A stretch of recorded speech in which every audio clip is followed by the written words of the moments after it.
I am Locutus of Borg. Resistance is futile. Your life, as it has been, is over. From this time forward, you will service us.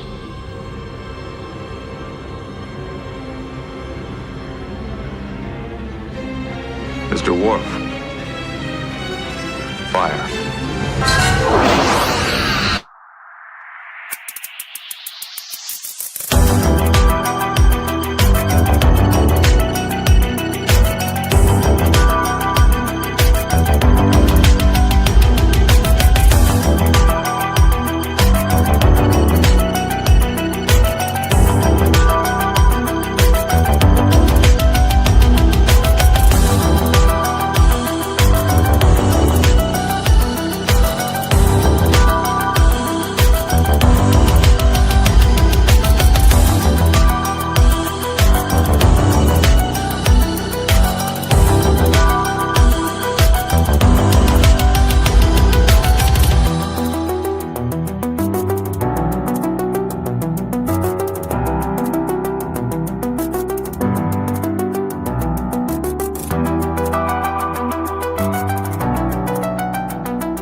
Hello and good evening, everyone. Star Trek The Next Generation Season 3, Episode 26, and Season 4, Episode 1, The Best of Both Worlds, first aired back in 1990, but here in 2026 on Live Long and Podcast, we're just getting started. Whether you're joining us live on YouTube, Twitch, or Facebook, or catching the audio version wherever you get your podcasts, our mission to rewatch every episode of TNG continues. One Borg cube, one impossible decision, and one cliffhanger that traumatized an entire generation.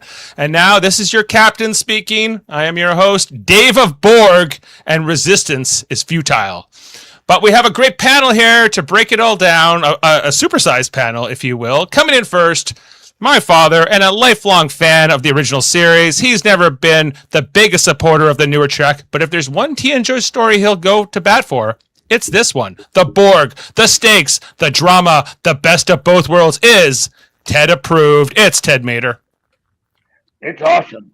One of the best series they ever had. One of the best shows they ever had. Yes, it's a good show. Your Sam in the comments has been excited for your return to the podcast. Calls you the GOAT. Sam, I'm back. He's back, and he's here to take us away. The greatest of all time. I love it. The greatest of all of them all.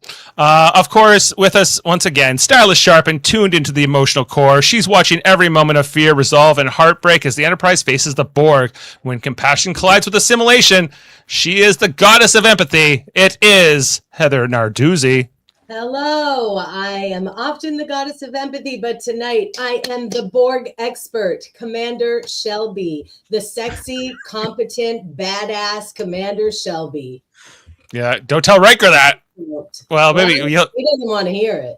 He does well until he makes her first officer. So I guess it's all right. So welcome, Heather or Shelby, whichever moniker we're going for. Ted needs to be on every. Well, there you go, Dad. They're calling for you.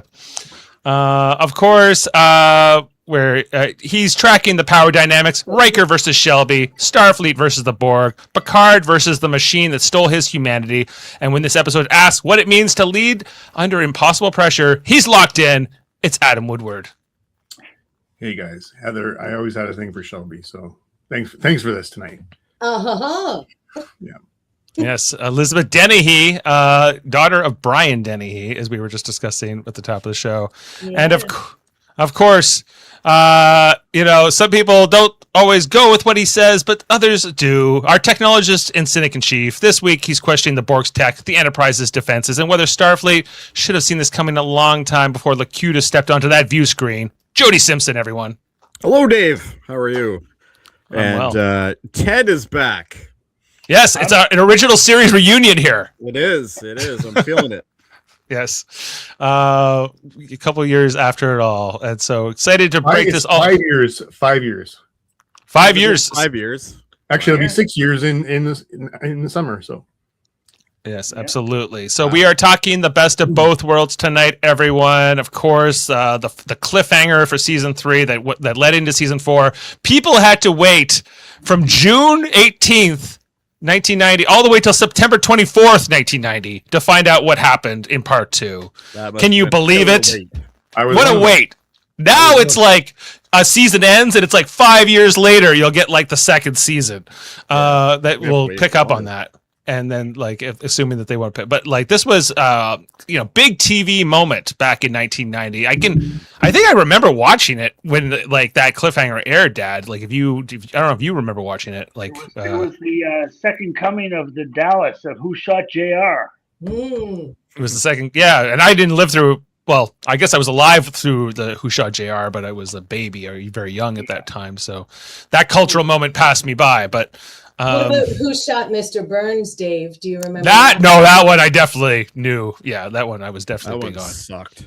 That was great. The payoff was maybe, I'll stand by that one.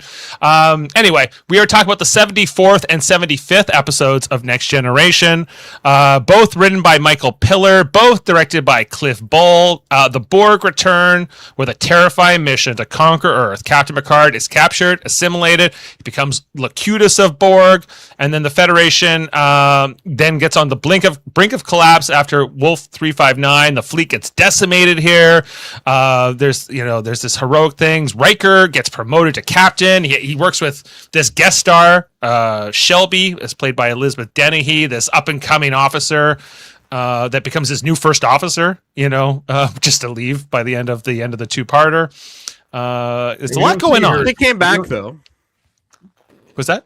We don't see her again for many years. We didn't see her on screen again, until Star Trek Picard when they killed her off. So, they were liking to. There was a joke that they killed off Shelby in that season of Picard, and they also killed off Rolera in that season. Spoilers, I guess, for season 3 of Picard. And those were both the women that like Riker butted heads with, and like, what's the connection here to women? Riker had them all killed. Or had them written out of the shows. For anyone who likes to read Star Trek novels, if you read Peter David's New Frontier series, which takes some canon characters, including Shelby, and puts them on a new ship called the Excalibur with Captain Mackenzie Calhoun. And Shelby's the first officer, and there's a lot of sexual tension between them. It's a really fun dynamic, and I really like Peter David's writing. He also wrote Imzadi 2, Q-in-Law, which is probably my favorite Star Trek novel. So if you're interested in that and you like Shelby, check it out. New Frontier. He also wrote Q Squared back in the day, which I read. That was a good one too. Yes, and so Elizabeth Dennehy playing this Lieutenant Commander Shelby. By the end of the episode, full Commander Shelby. But not the only guest star. We also have George Murdoch, who plays Admiral J.P. Hansen in this one, who I think actually does a great job. He's only in part 1, but he's a little creepy though when it comes. Fun fact: he played God in Final Frontier. Oh, is that the voice of God? The voice of God. He said, "What does God need with a starship?" Oh, that was Shatner's thing. No, Shatner said that. Killed in that uprising when they sent all the ships to take on the Borg. Was he killed then? Yes. Yeah, he gets killed. You know when like the screen goes off and Data just kind of goes, that's the end of him there. We're trying to regroup. We're going to regroup. Yeah, so this is usually the part before we jump through and we run through the episodes. Tonight's 2 episodes we're going to run through the screenshots on, but I think we all like this episode or this two-parter, right? Is there any I guess thoughts people want to share off the top before we jump into that? I got some gripes, but we'll do those during the scenes. I've got some gripes as well. But a couple of things that don't make sense, but this is a great point here from Norman in chat. Same last name as Annika Hansen. Always wondered if he was her grandfather. I've thought about that as well, if there's any connection. Do we know if that ever came up in canon anywhere? It never came up in canon, but I wouldn't be totally shocked if that's maybe why they chose that last name for 7-9. I will find out for you. Let's see what I can find out. For fun facts, please. Fun facts. Right, because technically, there's some rules around who creates these characters, and I guess this would be a Michael Piller character technically, because he wrote these episodes. That's right. As we know, when they continue characters from an episode by one writer into the next, then the original writer has to be credited for that. So they often try to stay away from doing that. Yeah, that's right. So, but Michael Piller passed away before I think they even made that Voyager episode. So I don't even know how much that would or wouldn't have been a consideration. I bet our friend Norman would know that kind of thing. He's always good with that kind of. Yeah, where's Norman? JP is not related to Annika. Okay, there you go. Okay.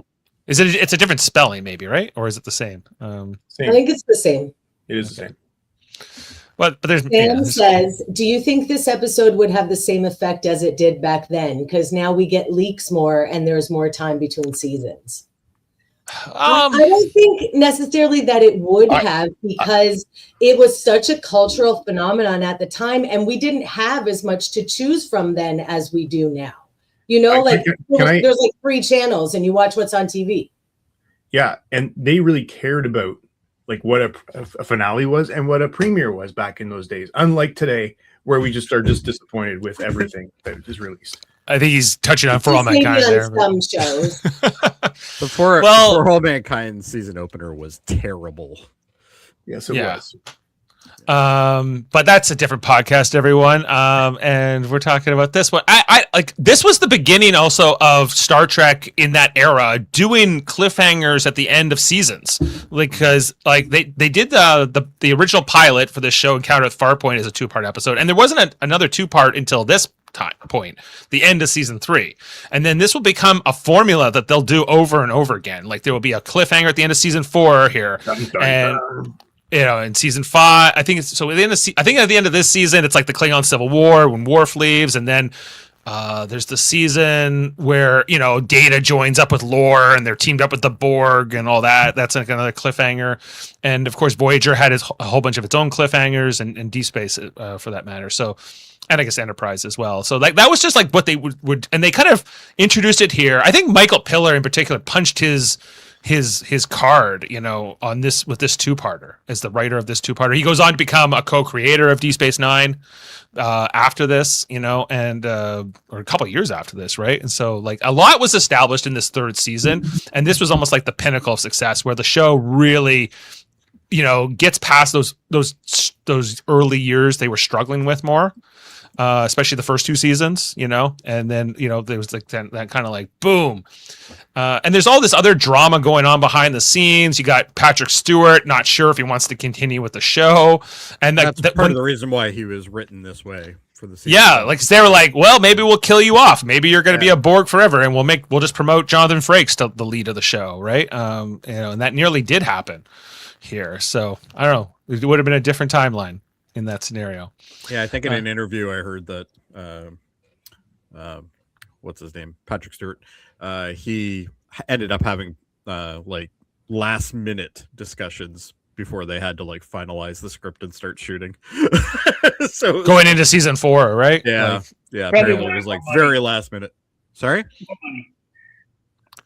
I didn't. Yeah, he was saying more money. He probably was like they were negotiating. Yeah, I'm sure that was part of it. And to be fair, like the cast was underpaid. Like they were paid less than scale, like for what they were doing. Like the Paramount like to really they like to bring in a lot of these unknown actors, like Patrick Stewart, who wasn't known in America, who's a good actor but like not a big star, right? And they kind of paid them really low. And the reason they end up canceling the show after 7 seasons was their salaries kept going up, and they're like, well, let's just like end the show and we'll start a new Star Trek show with like and we'll pay them barely anything again. And we'll barely pay them, and then we'll continue that formula, right? Well, when TNG began, I would say that Will Wheaton and LeVar Burton had the most name recognition, having come off Stand By Me and Roots. Yeah, I think you're right. LeVar Burton, probably the most famous of the two, or the whole cast in America. Like I think Patrick Stewart might have been known in England, I guess. Absolutely. But Jonathan Frakes was from. I mean, if Ted will remember North and South. Remember that? The miniseries North and South. Yeah. Who was in North and South? Frakes. Jonathan Frakes. Frakes was in it. Yeah, he's got a great story about Patrick Swayze and David Carradine getting drunk at a bar and nearly jumping out of a hotel window on the 15th floor because they wanted to show who could fly. It's great. I recommend checking I'm not out sure that. we have time on it. We don't have time for all that right now, but that's just a little think we segue. That's on Just get their right into podcast, Dropping Names. You can check that out after Yes. our podcast. They jumped in the one. They did. They dropped in on us to say hi, which was very nice. Yeah. Dropping names. Dropping names. You know. Now we're dropping names. Dropping names. We're Dropping names. Mm-hmm.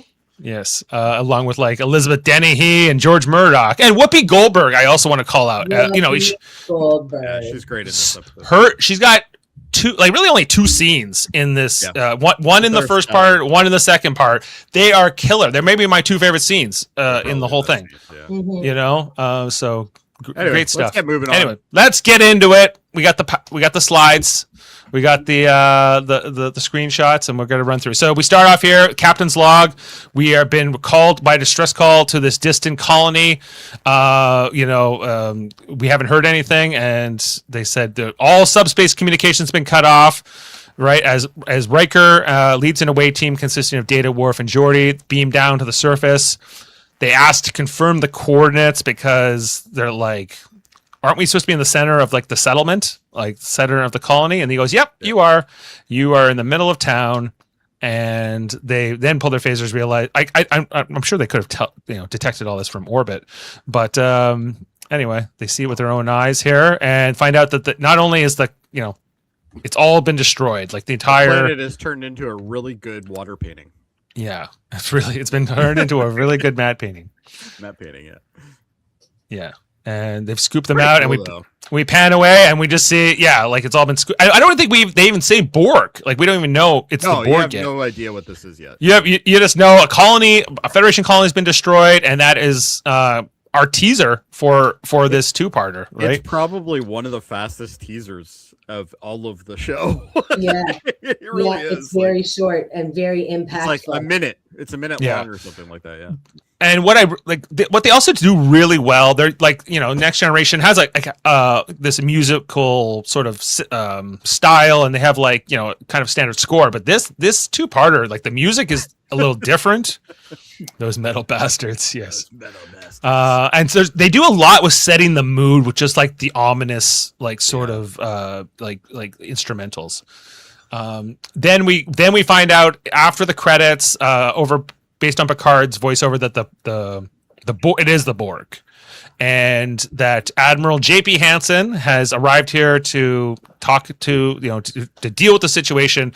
And we start off here with this meeting in the ready room with Captain Picard and Riker, along with J.P. Hansen and Lieutenant Commander Shelby. And we get to meet both of them here. They're saying, like, we've been preparing for the Borg since you first met them. That was back in season 2 when Q flung them in front of the Borg cube. And he's like, we're not ready. We're like, we're working on all these new weapons. We're working on these. Tell me about this shirt. How do you feel about it? I love this Admiral's I know you uniform. love this one. Yeah. Oh, yeah, love it. yeah. It's got like the little It's snazzy. glitter trim and the arm detail. Love it. Oh, like compared to some of the other more, like, I'd say bizarre Admiral's uniforms we saw in the first 2 seasons, this is fine. And I love that they just stuck with it. They picked an Admiral's uniform, and they pretty much don't change it throughout the rest of the show. Yeah. After it this, kinda stays this for a little while. Yeah. yeah, Ted, so it's good. Ted, are you gonna get one of these? Yeah, this one looks good. Yeah. Yeah, exactly. If you find it, let me know. Dave will order it. Anyway, so there's this discussion here, and we get to meet Shelby a bit, and like she's the one working on all these new ideas, but like they're not ready yet. That's kind of like this meeting here, and then as it breaks, Riker tries to invite the Admiral to the poker game, which the Admiral says, "Oh, that's for young men to play poker. I don't do that anymore. I got too much to talk to the captain about. But Shelby, she's quite the poker player. You should bring her to the poker game."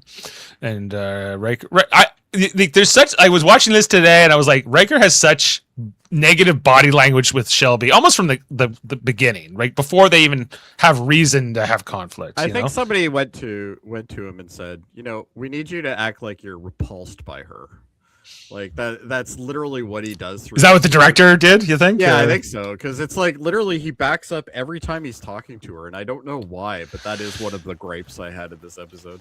Yeah, it's a little off. Anyway, so after that happens, JP's like, she's a very impressive young woman. You should keep your eye on her. And Picard's like, oh, you fancy her? He's like, no, just old man's fantasies. That was maybe that line. And every woman watching it cringes. Dude, I'm not even a woman, and I cringed. I was like, oh yeah, this doesn't feel right. That's an inside your head thought, Admiral. Yeah. Well, Picard did prompt it. Yeah. So, guys, that this whole season, Riker's been annoying me. Yeah. And this is the climax of this, because he acts like a child through this whole episode. He does. And when they get to this whole this discussion here, he's been offered a promotion 3 times and hasn't taken it. Yeah. Been offered the captain's. The only thing these first officers want to be is a captain. Yeah. Well, yeah. And then Riker becomes a captain in this episode just to give it up, No. He becomes a captain by mistake. He doesn't want to be a captain. No. And he can't even make decisions when he becomes a captain. But he could. Realistically, he wasn't that great of a captain. He saved the entire Federation. Did he? What are you talking about? Not a great captain. Anyway, so he progressed throughout the episode, yes. But JP Hansen says here to Picard, like, Riker, we keep pulling out this captain chair for Riker. He doesn't sit down, and like officers like Shelby are gonna pass him. Whatever. He's hurting his career, and Picard hears this advice, and he's gonna talk to Riker shortly after this about it. Although Riker will go on to be Picard's first officer, not even for like the rest of Next Generation. He'll do it like well into the movies for like another 7 years after that. So it's like 15 years he'll be Picard's first officer. Tom would have accepted quickly. Any first officer would have accepted the first promotion. Yeah. It makes no sense. Not Riker. Anyway, so Shelby's looking to get that job. She thinks Riker's gonna leave, and she's like, is serving on the Enterprise amazing? He's like, that's great. She's like, well, I heard you were leaving. He's like, well, I'm not sure about any of that. Whatever. So there's immediately this defensiveness. Like if Riker acting like a child pretty much starts here. And we'll progress from anyway, where he's not super impressed. And then she's I don't necessarily think he's acting like a child. I think he's thrown off his guard and then is questioning himself, which he doesn't usually do, or we don't see him doing. Yeah, he's very insecure around. So he's like off kilter. He's unsettled. And to speak to Jodie's point earlier of like how he's immediately, his body language is repulsed away from Shelby. That is very telling as well, because Riker is very warm with everybody who comes on board, especially attractive people. Yeah. But I don't know if he plays it here. He invites her to the poker game, which is where we go to next. But look, he's dating away from her there. Yeah, he is. Anyway, a lot of this early poker is about Wesley Crusher's never been invited to the poker game before. Wesley Crusher being a loser. That's so they're teaching 2 jacks looking back for the handsome young ensign. 3 jacks, I think. 3 jacks. But you're right. Yeah, you're right. And then he looks so pleased. I just think it's a nice little moment to transition him into being one of the adults now. Yeah. Right. Anyway, and so they're saying like, oh, Commander Riker might be bluffing Wesley, Data in particular, explaining this to him. And so Wesley folds, and they say, you got a lot to learn about poker, kid. But then Shelby is willing to call that bluff to Riker, and Riker has to kind of. And at this point, he's literally like, I've lost all my masculinity. I am putty now. I am nothing. Well, I think that Shelby, I think he's also kind of like he's threatened by her, clearly. But he's, maybe a bit. Rightfully so, because she just won all the fake money. So come on. I got you. I got you. It does read as he's threatened by her, which doesn't track with Riker the Riker that I think of, like he's I think confidence this is actually and- Riker's double. I think Pardon? something happened. This This is is Riker's actually- double. Heather, this actually tracks with exactly how Riker's been acting this whole season. Yeah, the whole season. Like, He's he doesn't really offer value. He makes silly comments. I don't know. Again, at this point in the season, he's a superfluous officer. Shelby's coming on to do work that he can't do. Yeah. Right. She's an expert in the Borg. He's not, so- And, right. And no wonder he feels threatened. Because she Well- wants his job. She knows he's been offered another one. He's not ready to make. I don't think he's used to not having all that. There's the dynamic he has with Picard, but everyone else on the crew, he's used to everyone kind of deferring to him, right, and treating him with a little bit more, I guess, status. And Shelby doesn't fully give that to him. I mean, look, that's exactly true.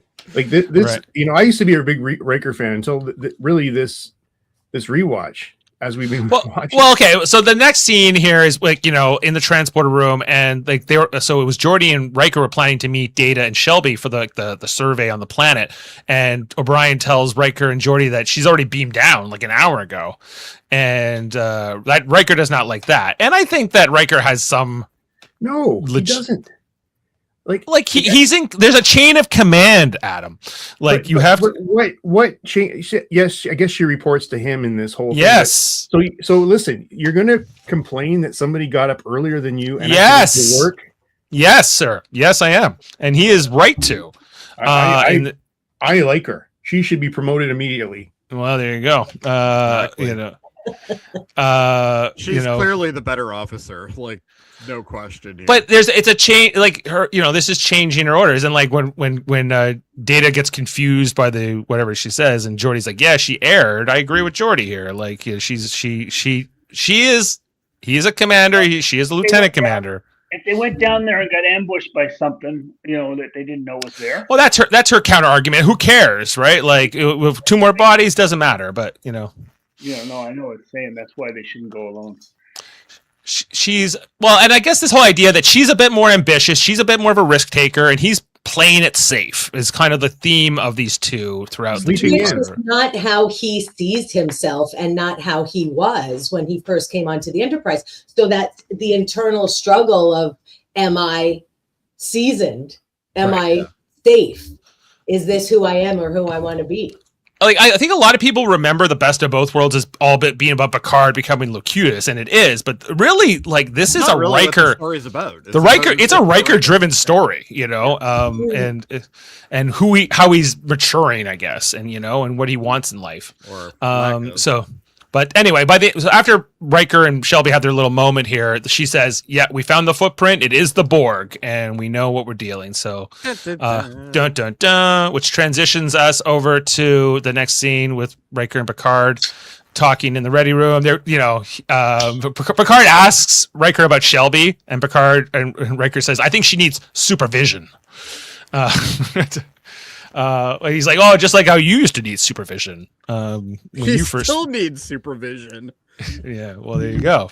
Remember that time you messed around with that guy's wife, and then he tried to kill you and all that. And it was a matter of perspective, really. That was just earlier this season. Anyway, but then Picard challenges Riker, why are you still here? Why haven't you taken the promotion? Why you're hurting your career, and trying to, as a friend, I think more than anything to Riker here. And Riker's like, well, I love the Enterprise, and I like being on Star Trek: The Next Generation. So this is where you got to be. Where I am. Yeah. Sure, this season I might be phoning it in a bit, but no big deal. Right. Well, he was learning to be a director, in the season too. So maybe that's what you're picking up on. Then Riker goes to 10-4 to talk to Troy about it. Why am I still here? Why haven't I taken the promotion? I gave up all these things to move up the ladder, move up the chain of command. I in particular his relationship with Deanna, that he kind of put to the side for a number of years so he could, do this. And now he's on he could have his own ship tomorrow if he wants it, but it will get blown up at Wolf 359 and he would die. So we can't have that. And this is where she says, you're a little older now, a little more seasoned, which Men don't want to apparently be told that they're seasoned, unless they're salt and pepper, maybe. I don't know. Anyway, so he goes, maybe I'm too comfortable. She goes, I don't know what that means. You're happy here. Why can't you just embrace that? You know? And that's ultimately, I think, the advice he will take by the end of this story, is that if I want to stay here and be a first officer, then that's my business. Well, but the other part is the whole fleet's destroyed. There's no ships to give them. Well, that was part of what Picard just said. Even before the fleet was destroyed, Picard said, we need good captains right now. You would think you would especially need good captains after like so many of them get killed in that battle, right? Anyway, so then they're working down in engineering later on, trying to figure out the Borg thing. You get this idea it's a late night meeting, Shelby wants to keep going until like the all hours to work on these new weapons and everything else. But Riker says, no, we need to sleep. We need rest. Did this annoy you, Adam? She's like, can I stay up with Data? He's like, he doesn't need to sleep. And she's like, you do. He's like, you do. Can't be fighting fatigue while you're fighting the Borg. Like the main rule here is Riker's not wrong, but he's a dick. Like that's literally what it is, right? Yeah. Like, that's the whole gist of it, right? And don't challenge his authority, I guess, is kind of the other vibe. Ah! Yeah. So it keeps having these clashes here with Shelby, Minor. The next is a conference call here with JP, with the Picard and his senior staff, saying that they are, they were talking about some colony being attacked by the Borg next, and the Enterprise tries to set course to intercept that. And they're planning to make their stand at Wool 359. This is where Admiral Hansen first, explains that will lead to the massacre there. What else happens in this conversation, guys? Just that they're working on different kinds of weapons. Picard, a little bit later on, he's kind of I did like the fact that they emphasized his. If you go back to that. If you notice the way that they've shot the scene, they've made it so it's perfectly symmetrical for both his reflection and him. Oh yeah, like what's going to be happening to him. Yeah, they do a lot here. A good job of just the weight of the situation, the gravity of it all on Picard, how much the pressure he feels, and I think that and how that's framing is intentional for sure, and how that's going to transfer immediately to Riker, and how that's going to the crown is going to become so heavy out for him right as soon as he's thrust into that role. Picard, as he's approaching, they're getting ready for this encounter here with the Borg, and he's pacing. He's pacing around the bridge, and then they finally get close enough to. This is the first time we get to see the plaque, though, isn't it? Where's that? The first time, you think? Yeah, no, I don't think so. The plaque is over on that side. Yeah. I think we've seen I think it is in this episode. I feel like we've seen it before, but maybe Adam will have that in fun facts. Who knows? Anyway, the Borg, they didn't have to chase down the Borg. The Borg saw them and they immediately set course towards the Enterprise because they want Picard, as we'll find out. And this is the infamous line where Picard says, "Please hail Starfleet Command. We have engaged the Borg." Dun dun dun dun dun. Yeah. The music is so good in this episode. Yeah, such a great job. The music in season 3 is fantastic. Mm-hmm. And we see the Borg cube again, the sheer size of it, how it dwarfs the Enterprise, which itself is a massive ship. And even that perspective doesn't give it correctly, because realistically, when they do the pullback shots, it's way smaller than that even. Mm-hmm. Right. So. Anyway, the Borg are hailing Picard by name, and we get the Borg saying "Hello, we're basically here to take you, Picard. We'd like you're gonna beam over right now. We're going to Sector 001, or we're going to Earth." Never mind Riker's promotion. He's getting a job as a PR guy. Yeah. What are you still doing here, Picard? You be the liaison for humanity. Yeah. And the Borg. And this is because the way the Borg were set up in season 2, this idea of assimilation doesn't really get introduced till now, because it seemed the Borg were more taking technology and consuming it. But now there was and Shelby even says, "I thought they just wanted our technology, but their priorities have changed." Yeah. And so the Borg are here to take over. Anyway, so they're trying to put the tractor beam on. They're trying to get through the shields, and there's the first of many battles here as they're trying to get through their systems. They're being shaken. Yeah, there's this one part where Shelby says, keep modulating the frequencies. And Riker's like, they have the power to adapt, Commander, you dummy. Which is funny considering she knows more than him about this. But I love this look she gives him, too. It's great. It's just like, could you be any more of a cow? Yeah. Anyway, so they're struggling. The Borg are starting to overwhelm their systems. They're firing everything they got. Oh, jeez. Whose hair? Whose hair? Not yours, Dave. Yeah. Jim. Yeah, they even I think this cutting beam, the Borg cutting beam makes a resurgence. It starts cutting into the engineering section, and we got a go moment here with Geordi as he has to evacuate engineering. We got a nice little roll. Oh, he does the barrel roll, you know. This is the best. The barrel roll when he very easily could have walked under that without even carrying his knees. No problem. No problem. Would it have been as cool? It would not. Exactly. And it was awesome. It was great. Like cool forever. He's only following Starfleet safety protocol. Yeah, during you're supposed to stop, drop, and roll. That was not a stuntman, everyone. That was LeVar Burton right there. That was LeVar Burton. Yeah. Remember that episode where he was flying around the turbo lift? That was in there. No coolant leak. Yeah, and we'll find out later that like 11 people in engineering died when this happened. Anyway, Shelby, you're right.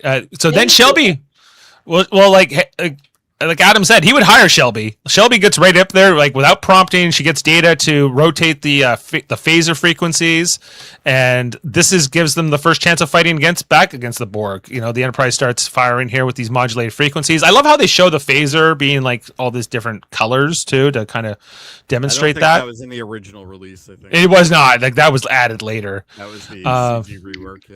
And Picard says, "Get us the hell out of here!" Now that we've kind of disabled the Borg for 10 seconds, and let's run away. But the Borg chase them down. The Borg are relentless. Well, and every time they go fast, the Borg go faster. They're not going to get away, Dave. Right. They're chasing here, and there's a little moment here with Picard and Shelby. I thought was interesting. I never remembered this, but he puts his hand on her shoulder, and he's like, "Okay, good job. I got it from here." Well, he's like, kind of like, you know, I got this. You know, it is my ship. Yeah, still my ship. Yeah, still my ship. But, get out of here. But she did save the day. She did. Sure. Yeah. Like Data didn't think of that on his own. Like she had to get him to do it. Anyway, then they hide in this purple nebula, which is kind of one does in Star Trek. As one does. Know. There's a nebula, you can hide in it. Yeah. Gas cloud, anything like that.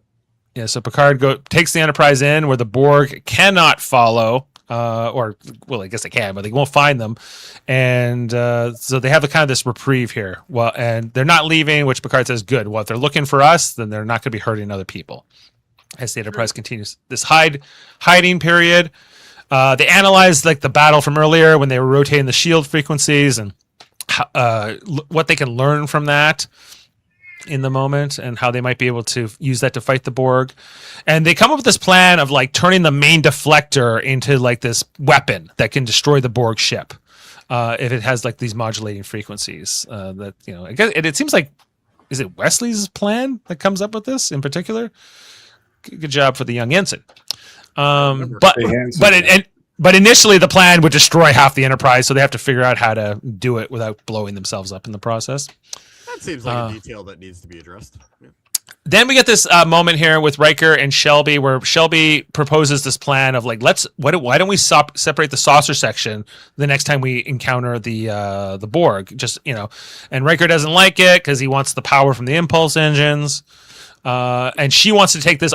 She wants the captain to make the decision, not Riker, and he's like, I decide what goes to the captain through me.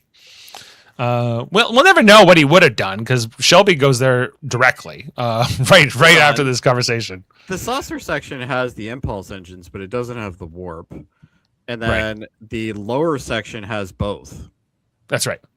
So why would that be a problem for him? Because the impulse engine reactors that are in the saucer section, like they are part of the power of the ship, right? Like not all the power comes from the warp core, right?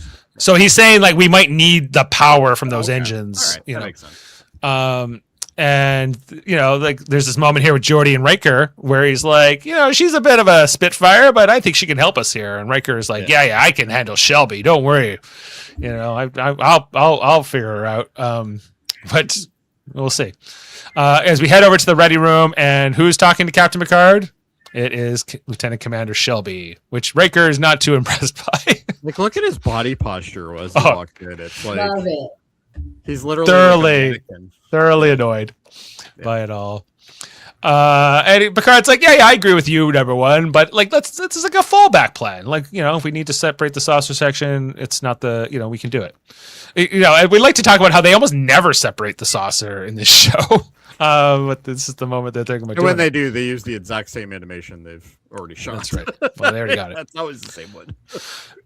So then we go into the turbo lift. Riker and Shelby want this conversation, which I guess happens like while everyone on the bridge can hear them having this conversation inside the turbo lift. I don't know how soundproof this turbo lifts are, but I think more considering they fly down tubes really fast, I'm guessing probably pretty good. Yeah, maybe because it does not move at all. Like he says, halt right away, and she's like, "You're in my way. You know, you like to play it safe, and I take risks." And he's like, "When it comes to this crew, you're damn right. I play it safe. I'm looking to take care of people."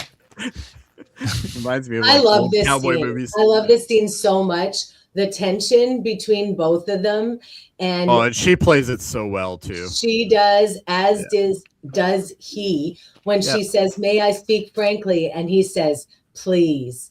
By all means. By all means. He just looks so dangerous. Like, watch yourself. He says he'll snap her back like a first-year cadet if you ever do a runaround about me. Mm-hmm. I love it every time. You know, it's like saying, you know, with all due respect, it's never a compliment. No, it's not going to be respectful. Like the question was there, like so let's say in the timeline where Patrick Stewart does leave the show, right, and now Riker's the new captain, would they have kept Elizabeth Dennehy as a cast member? I don't know whether that would have happened or not. I guess she had like a her own career at the time, so I don't know if she wouldn't. Yeah, want to be a series I'm not sure she would ever have been a regular, but who knows? Like this was the no man's land of what was going to happen, right? Because they really didn't know. Like they had no idea what they're going to do. They had two scenarios. So yeah.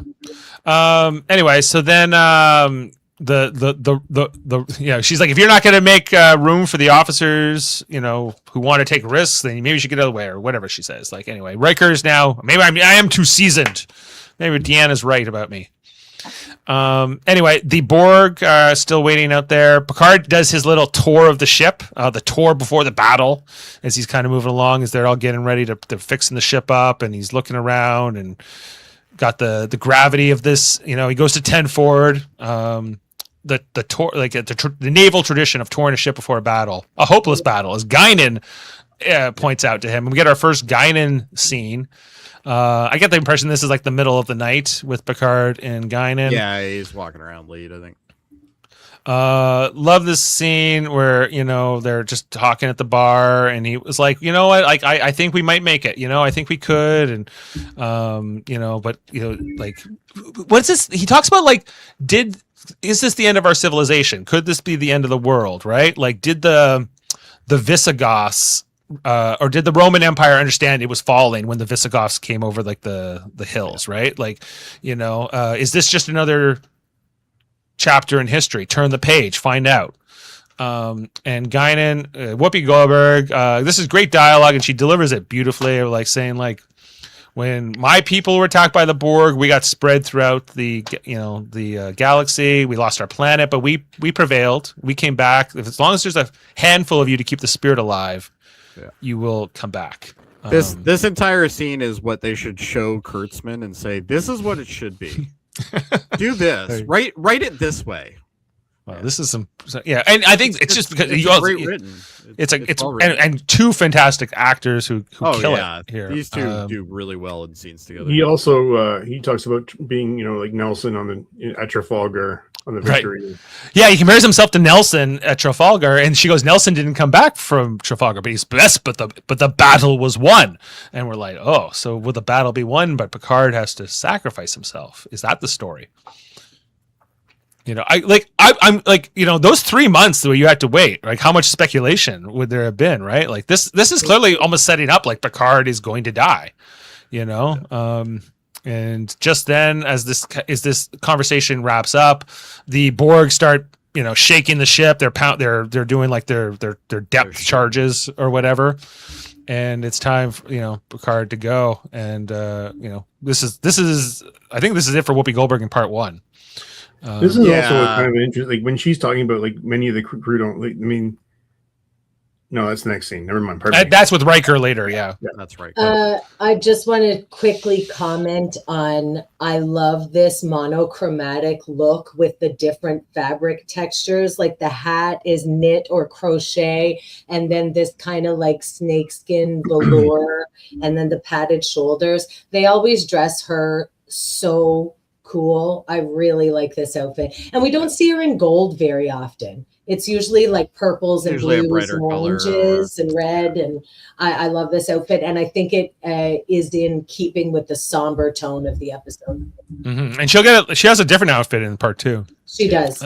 Yeah. Anyway, so then the battle is here. The Borg are pretty much, you know, shaking them out, and like the Enterprise cannot stay here in the Nebula any longer, right? Like the Borg have figured out a way to kind of force them out. Sam's got a question for Ted, actually. Ted, what are your thoughts on Guinan? What are my thoughts on Guinan? I'm not sure really what her role is on that ship. She like spiritual leader or something? Bartender, but she's same thing. She's a spiritual. She's the bartender person. Yeah, everybody confides. I thought she was like a spiritual guru that everybody asks questions of. She never brings up spirituality once in all of her appearances.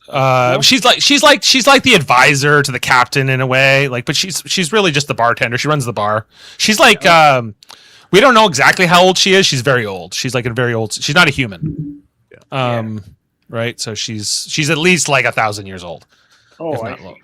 Yeah. Well, she looks pretty good for her age. I would say that. Yeah, exactly.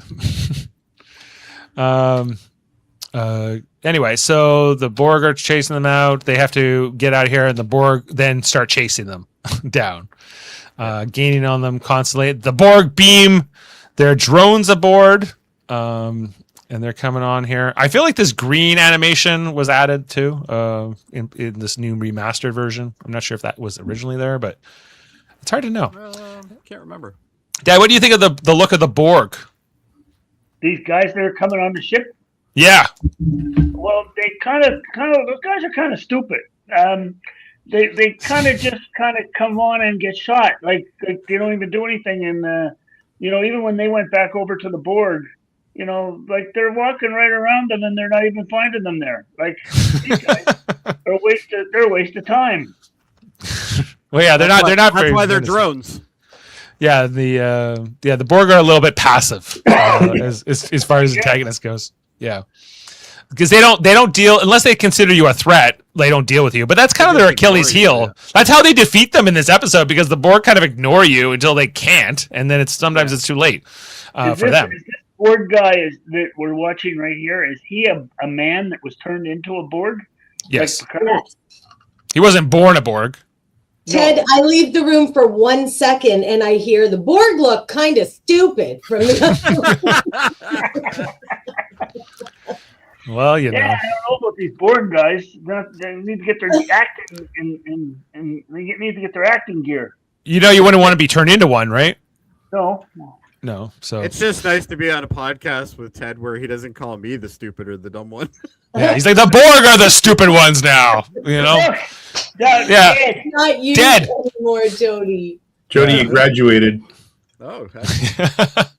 Anyway, they're fighting the Borg, but the first Borg they kill, the second Borg that comes in, they adapt quickly to Worf's little By the phaser way, beam. this Borg here, he's budget Borg, just so you know. He's He budget doesn't Borg. have He's nearly the crap on him that the other one. a scuba diving Borg with the mouthpiece. Anyway, He's in and training. then the Borg have adapted already to the phaser beams. They can't be hurt. They slap Riker really good here across the bridge. Boom!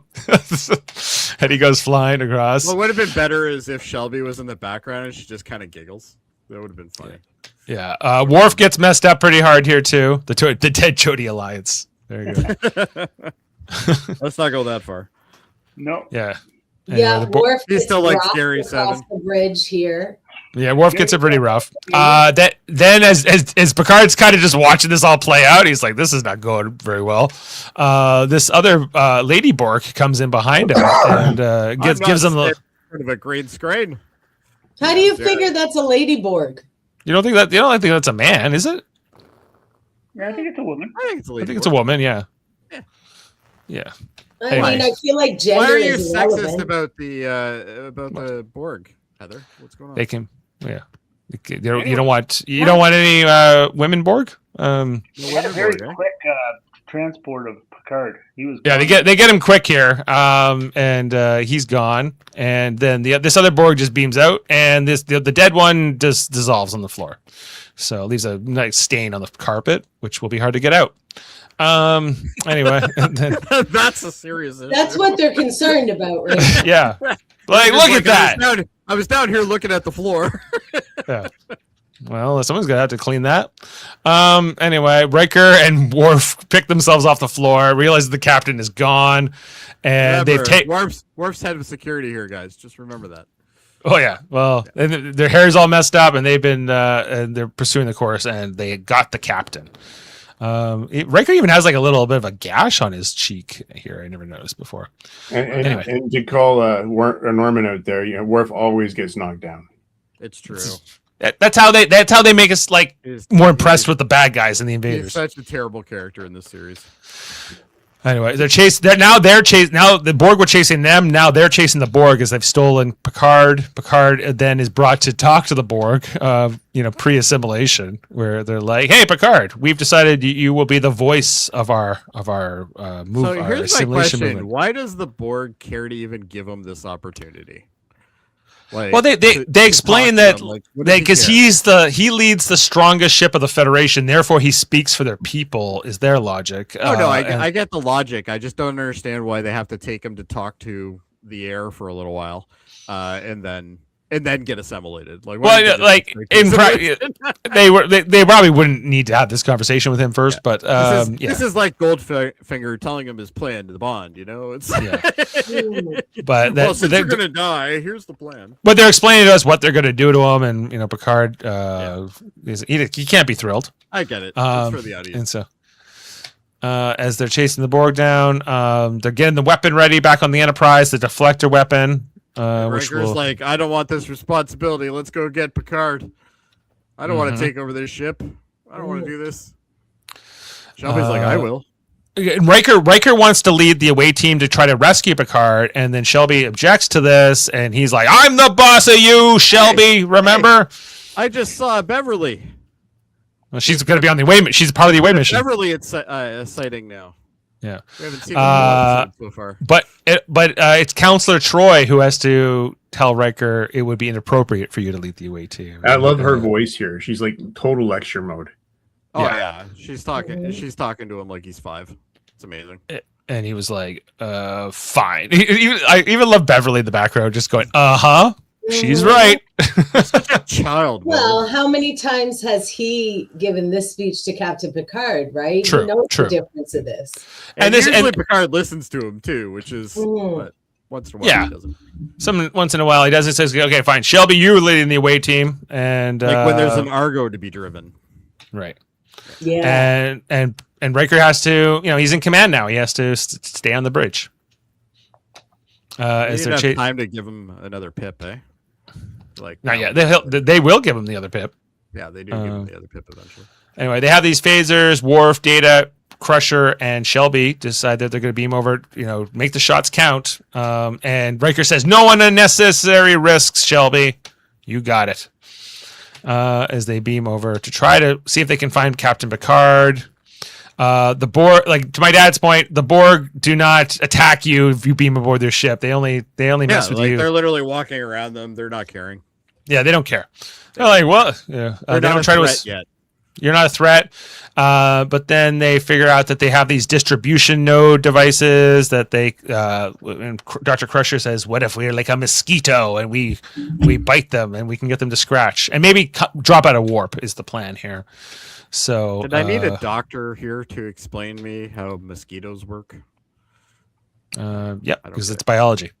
So She's the chief of medicine on the ship. Like, I'm a doctor, Jody, not an entomologist. yeah, okay. Well, she's here presumably because Picard has been assimilated. What's that, Ted? You have to bring Gerald, my brother, in for the doctor specialty. You got to bring a doctor. Then Riker's talking to JP Hansen as they're preparing like the fleet for the battle, what will become the Battle of Wolf 359. And that what's the name of his ship again? I can't remember. Not the Melbourne. No, it's not the Melbourne. The Tolstoy, maybe, or something. Tolstoy, like, I think. Yeah, I think you're right. Yeah.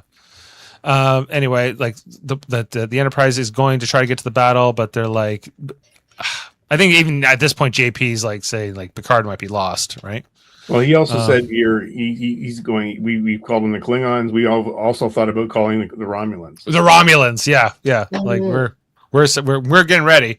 Meanwhile, they are tracking down Picard's comm badge. They find Picard's uniform in a drawer, which means Picard is naked somewhere. So that's yay! Which you got to take that from that. I like how they folded it up and put it nicely away. They didn't like just toss it in the trash. They're the Borg. They're like computer people. Yeah, that's fine. Yeah, they gotta be we found Captain Picard's communicator uniform, so that's not good. Meanwhile, the main deflector weapon is ready, and they're getting ready to fire that off. But they're gonna have to get the Enterprise get the Borg ship out of warp, and this is where Shelby and all of them start. They do their mosquito trick. They start shooting these distribution node things and causing havoc among the Borg ship and blowing stuff up, and the Borg don't like it at all. They start scurrying around. They start getting their little devices, and but it does take them out of warp. So they might get a shot of using their weapon. The away team then gets kind of cornered here by the Borg, and they have to fight them all off. They only get a few of those phaser shots, but it's these Borg, the Borg zombies are coming for you. And in the fray of all this, they see a face, a profile of someone's face. Who is it? Mm-hmm. Beverly, someone she knows well. This is a cool reveal, though. Yeah, where he's looking to the side, and then he turns his head, and the Borg implants are there. How many times did they have to tell Patrick Stewart to point the laser at the camera? I don't know. How many times do you think? I don't know, but then Worf decides Captain, and he runs right after Locutus, a Borg here. He just kind of charges at him past the Borg guys here, and he runs right into a force field and that's right on his butt. Knocked on the floor again. Knocked on the floor again. Best that Starfleet has to offer. Yeah, best. And then they emergency beam out as soon as that happens. So the away team has to leave here without Picard. And they get back to the Enterprise. And I don't know, there's just like the look. There's the look from Worf, but there's also like the looks from like the rest of them that they're just like, oh no, this is bad. This is like, we couldn't get him back. Well, the worst thing about it is Shelby seems to be the most like distraught about all this situation, but yet she doesn't want to work for Riker. Personally, yeah. She doesn't want to work for Riker. She wants to work for Picard. So she's got to save him if she wants the new boss to be. So she and he's been altered by the Borg. I love this line from Worf. He's like, he is a Borg. He's been taken. He's sulking. He's sulking. On top of that, he knocked me over with a force field. His honor has been besmirched. Shelby wants to go back. She's like, give me more people, but this is their only chance to use their big, powerful weapon on the Borg. And Shelby challenges Riker again, saying, "Get JP on the line. Get Admiral Hansen on the line. He'll agree with me." And Riker's like, "No way, belay that. This is our one chance." She gives him some stink eye about this, but I think it was the correct decision in that moment. It always hits hard. Yeah. So they come down. The Borg are on the view screen as Shelby and Riker are facing here. With Picard's famous, this is Locutus of Borg. Your life as it has been is over. And just the looks of shock all around the bridge here as the crew see their beloved captain turned into a Borg. Fertile. Yeah, Sam doesn't always get the spellings correctly. It's fine.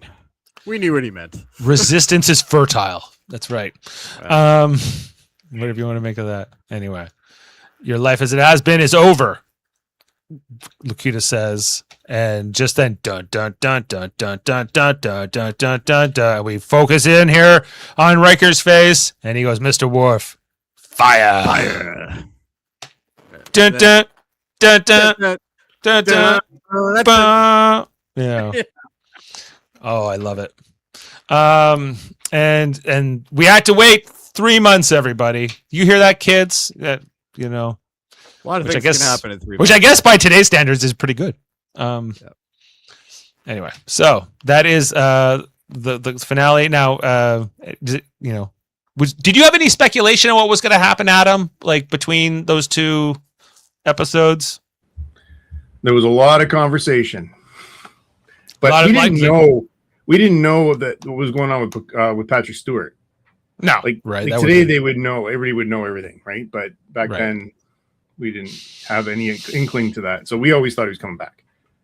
Yeah, you assumed he was like, how are they going to save him? How are they going to, fix this? Right. But like at this point, like the Borg was the scariest villain we've ever seen in Star Trek. Yeah. And to take your lead character, like Captain Picard, and to do this, right? And then the rest of the crew have to fight him. I think it was such a smart move. But it's also Star Trek when you kill off a character and you bring them back from the dead. So it's got a little bit of that. Like it doesn't have. It feels like you kind of take the stakes out of it because it's kind of all undone by the end of the episode. But that's why I like how they linger on. They linger on Picard at the very end, right? And he's staring out the window, and you can see he's messed up. And we're not there yet. Yeah. Anyway, then the conclusion. Dave. Yes. Put me on the main screen. Put my square on the main. But your camera's off. Not anymore. Yeah. You want to be. She wants an intro. Do it. Okay. Make her big. Make her big. All right. Make her big. All right. There we go. What? Oh! Well done, Heather. Well done. Resistance is futile. I am Narduzzi. Put it right at the camera, though. Put it right at the camera. You can Fire! There it is. Fire! Right there. Woo! Pew pew. All right, don't do it too much or you'll break your camera. All right. Excellent. Love it. Well done, That is Heather. awesome, Heather. Well Thank you. Well done. Great moment. That's yeah. amazing. And now the conclusion. And now the conclusion. Yes. Said by Michelle Barrett. See, there you go, Sam. You got your Borg, Heather. Yeah. Borg Yes. Heather is here now. I should have said the Borg Queen, instead of the goddess. No, I'm a drone right now. Yeah. Borg drone. Anyway, they fire their big deflector weapon here, and it does nothing to the Borg cube. After all that build up, all that weight, and Borg's like, nothing, no damage. Impossible, they say. How could they have adapted so quickly? And Picard's like, the knowledge of the human Picard is part of us now. Number one. We have anticipated all scenarios, and everyone's like, "Oh no, they're not just taking Picard; they've got his knowledge." And they're really screwed now. But that is that. So that leads into that. If you watch this as its own episode, then we would go into credits after that point. Yeah. For part 2 here. But we're hitting part 2 now. Right. As we get the scene after that, those credits would have been Riker now talking to JP Hansen, who is preparing to meet the Borg cube at Wool 359. They're going to make their stand there, and the Enterprise will be there, but they have to repair their engines now after firing their weapon. They've been disabled, and they have to kind of wait. There's this whole part here too where they're talking about Picard, being considered lost. They can't get him back. And Shelby says he's assisting the Borg, and he's like, "Let me tell you a story.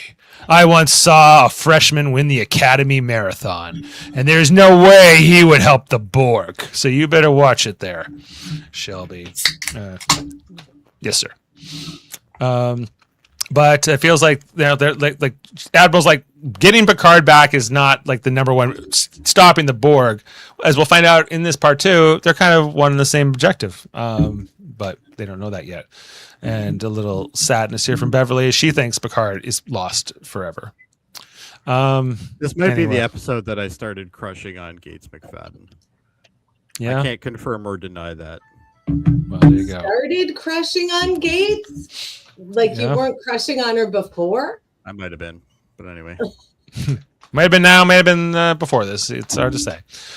Anyway, so Riker then gets the battlefield promotion to captain. So he will. The Enterprise is now his ship, and he has to kind of deal with that. So to see you at the battle, he hopes. And I also like that scene where the Admiral's like he's signing off. He's getting handed little pads to sign off on, and oh yeah, he's a busy man. He is a busy man. He's commanding 40 starships going into this, and not for long. Yeah, but not if Heather of Borg has anything to do about it. Mm-hmm. Yeah. Yeah, we'll see it in a bit here. As the Borg are going along, we get the scene here showing the assimilation process on Picard as he's getting transformed. I love the tear. The tear is the best part of the whole Yeah. Heartbreaking. Did you get a screenshot of that? I did. Yeah, it gets the little. They fortunately they didn't cut his arm off. They just put his arm inside of the device. That was nice of them. That's He gets like the little beam in his head here, which makes his skin like turn gray, like a Borg, and how that is done. And then we see the tear coming down the eye here. Yeah, that is an awesome scene. Mhm. See, again, Kurtzman, take notes. This isn't hard. Anyway. It is hard. And you know what? In First Contact, Frakes directed this, the whole movie, obviously, but the sequence where Picard is remembering being assimilated and it comes toward his eye and pokes his eye. I saw that the first time I watched that movie, and I've never again seen it because I found it so distressing. Yeah. They did it right up there with Picard and what's his name? Pardon? In the Picard, what was it? Season 2, probably? No, season 1, where they rip out the eyeball of what's his name? Yeah, Icheb. Icheb. Oh yeah. Anyway, so then now we catch up with Riker and Worf in the turbolift. Riker now has 4 pips for the rest of this episode, and Worf's he's like, "Why did I get more pips?" He says to Worf, how are we going to defeat the knowledge of Picard? And he was like, the Borg don't have honor, so that's why we'll win. And he's like, I guess that's good enough. Yeah, because that's a viable plan. I got Shelby and Geordi were trying to fix the ship in engineering, working, Worf comes in and Worf is recruited by Geordi to help, fix the shields or something. And then we get this conversation with Riker and Shelby, which is really like the main thing where he asks for her report and how they're fixing things. And now that he's the captain, she treats him very differently now than she did before. A lot more respectful, I would say. And she got the job she wanted. Yeah, like there's an opening, and she's willing to curry favor. And and she's like, "Isn't that the job of a first officer to give you all the options?" And he's like, "Damn, Shelby, you're ambitious. I like it." So recognizing her skills and that they could make, and he also says we don't have to like each other to work well together. I always enjoyed that, is that they could be a really strong team without necessarily having to be best friends, at least at this stage of their working relationship. So, and then Data says the Borg, the fleet has engaged the Borg at Wolf 359. That is the next update as Captain Riker now heads out. They get the little call here from Admiral Hansen, who says the battle's not going so well. Then the screen the screen goes like a little fuzzy here. They get the snow, and Data just back goes. aside a couple times. It'll Yeah, work. Data just goes, nope. There's no one there anymore, and so they don't know what exactly has happened, but nothing good. Seemingly. Riker's like, he was probably a pretty good poker player, so it's fine. This is the scene next where Riker just announces that Shelby will be the new first officer. He talks about Worf and Data being his two considerations, not Geordi. Geordi was not considered for the role of the job apparently, but the guy who walks into force fields or the android. I think I know which one's gonna win. yeah, but Worf and Now Data change, Dave. now is well. I got the logic. I need you guys where you are, what you're doing. Which is sound. It's sound, and they have this extra command officer who just happens to be here. Happens to be hanging around, yeah. Yeah, so it's kind of a good fit, right time, right place. So he's like, but I don't like how he says, reluctantly, I've decided to pick Commander Shelby. I'm like, it's probably not the best way to announce your new first officer. Yeah, I don't think that's how he meant it, but it still was right. No, that's how he meant it. I didn't like that either. I'm not sure you guys are reading that correctly. I think it meant more of reluctantly, as in he didn't want to be in this position to even do this. So. Oh no, I don't. It's not. That is not how I read it. I know that's how you all didn't read it. But he was like, I have to pick you because you're here, and like I need Data to be. I think you're a bitch. It's already been established. And even here, like the look here with Worf and Data, but he's like, welcome aboard. Jody, I like your optimism that we're seeing here, but it's probably wrong. Anyway, I have my moments. Sam says, I gotta go, guys. Thanks for coming on, Ted. Hope to see you more this season. And my rating is a perfect 10 out of 10. Thank you, Sam. There you go. And then Riker says, I wish Picard was here to give a really inspirational speech because I would like to hear too. I think this is bad. Like, again, he's not showing leadership. You gotta, Picard's gone. Take over, man. Well, I think that's I think that's the point, is that this does not go well in this scene. Like the way he introduces Shelby and the way he kind of gives this like speech of like, I don't know, basically like, I think we're all going to die. I got nothing good to say. I got nothing good to say. And I think the scene with this leads directly into the scene with Guinan that comes right after this, which I think is kind of the point. Data did become acting captain in Gambit. You're right. Mr. Hobson. He also became first. He also wore like the red uniform and became first officer under Jellicoe briefly too, right? Yep. Anyway, then Riker goes to the ready room and he stares at the Picard's empty chair. Says, "What would you do?" The ghost of Picard, Adam's saying, "Come on, man, you got to be your own man. You got to be your own leader here." Right on time, we got Guinan showing up for her second scene in this two-parter. Ted, this is the counselor part of her job that she just does. Even though she's not a counselor. But, it's all good. Troy's like, stop stepping on my job here. Come on. You're taking all my work.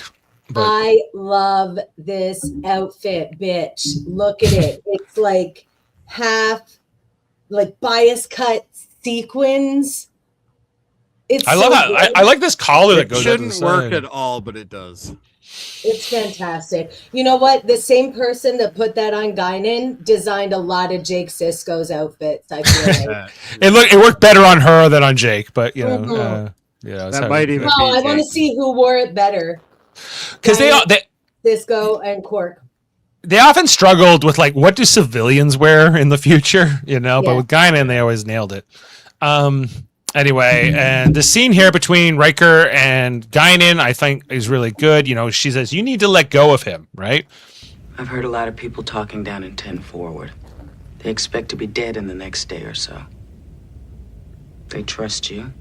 They like you. But they don't believe anyone can save them. The only one who can turn this around is you. I'll do the best I can. You're going to have to do something you don't want to do. You have to let go of Picard. Our relationship is beyond friendship, beyond family. And I will let him go. And you must do the same. There can only be one captain. It's not that simple. This was his crew. He wrote the book on this ship.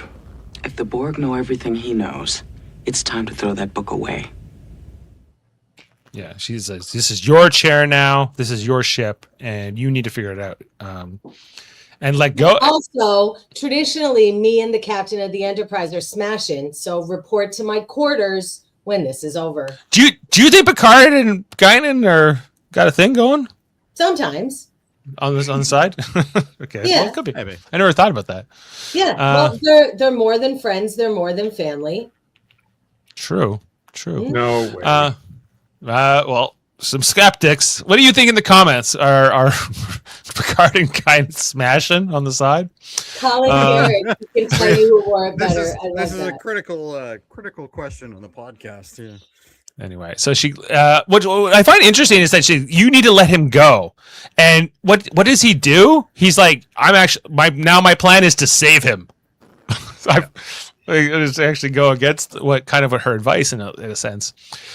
He sits here in Picard's ready room chair for a second before he gets called to the bridge, and he's trying to settle into the role. As he gets called in here, they're here at Wolf 359, and what did they find? The remnants of the battle, all the ships that have been destroyed, the 40 Federation starships completely obliterated. Every single one of them. Is there just empty shells, no life signs, And they even this moment here with they say, and the Melbourne was destroyed. The ship that Riker could have been the captain of, and I guess if he had been, he would be dead now. Yeah. So, what's the moral of the story? Don't take the promotion. don't advance your career.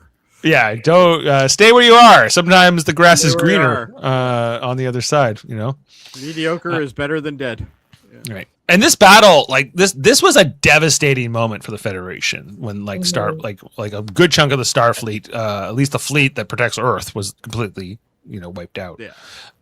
So here we go, and then Riker's like, "I got a plan. Let's separate the saucer sections, Shelby, like you said before."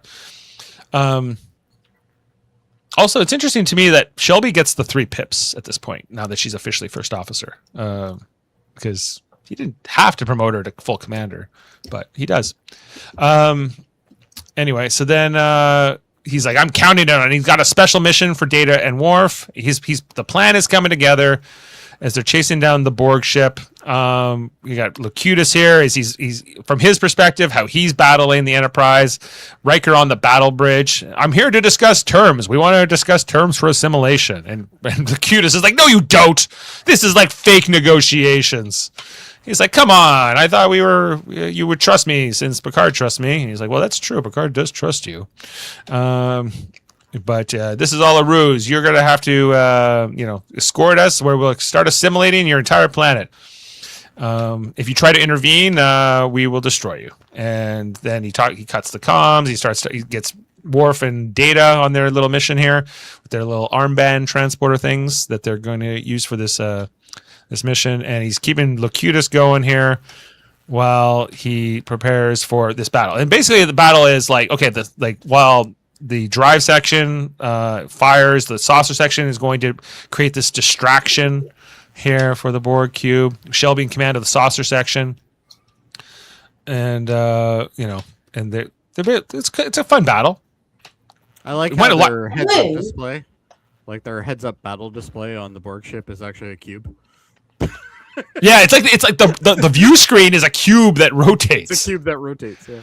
Yeah, it's strange, but the Enterprise is pretty ballsy to do this after they just saw the results of 40 starships, and the Borg cube could, I don't know, it seems like they could destroy the Enterprise just as easily, but Riker holds in the fight here, and he goes, "Execute maneuver Riker Alpha." Boom! That's a Riker Alpha right there. You move out of the way of that tractor beam. Riker Beta confirmed. Let's go. You think he's still a child, Adam? No, he's got moves. He's got maneuvers, and he's going to save the entire Federation. As this antimatter spread, which is a weapon the saucer section apparently has that we never see again, but it blasts off all these flares. It's like little flares, but it's enough to annoy the Borg cube that they turn their attention towards the saucer section. And then at that same moment, Data and Worf, they get out of there. I love the animations of them flying by it, like the Enterprise as they're going in here. And the Borg cube doesn't see the shuttle break through their electromagnetic field, which is preventing them from beaming in as the Borg are going along here. And they cut their engines, come in here, and then beam over to try to save Picard, which they do. Well, the first thing, they have to find him. I love this. Like, like Data and Worf on their little special mission. Like, this is almost like a Black Ops mission. Coming in here to get Picard, or Locutus rather. And the Fighting security officer is in the back where it's safe. Exactly. Yeah. Let the android do the let the android get his ass kicked. It's fine. Yeah. They have to fight some Borg. And then they go after Picard. It's a wrestling match with Worf and Locutus here for a moment. As they then, but Data then, oh yeah, don't forget Data. Like, there was that Borg sneaking him on Data behind, and then Data like shoots him. He's a pro, quickest phaser in the Data's West. like, no big deal. Yeah, they knock out Locutus, and then they beam him back to the shuttle. Get him back on the shuttle, and they haul ass really quickly to get past that electromagnetic field. Beam them out of there, Mr. O'Brien. And because the Borg were ready to destroy Locutus really fast. That shuttle way cooler than the other shuttles we see in the series. Yeah, we don't see that one very often. Yeah. That's Anyway, in the big shuttle bays, because we never get to see the big shuttle bay. We only get to see the small one. That's right, and we never. Yeah, presumably they did leave from. They would have had to have left from the big shuttle bay, because that's the only I one. do on like the when saucer they section. leave the shuttle bay though, and it's like you're seeing out the window, and they're passing the saucer section. They're passing the drive section. The drive section, yeah, drive section. Yeah. Section, Yeah. Anyway, but boom. they made it just in time. Some good beam out here by O'Brien, and Riker's feeling pretty confident now. I got Locutus. I'm feeling pretty good about it.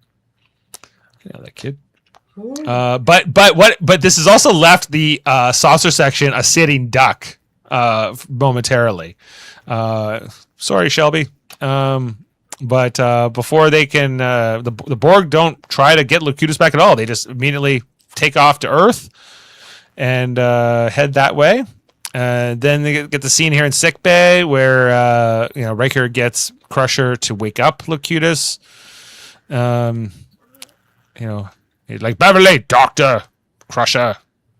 I am on the ship. I am here to speak for the Borg. Do not worry. I will be an ambassador for the Borg here. It's kind of what I was hired to do. And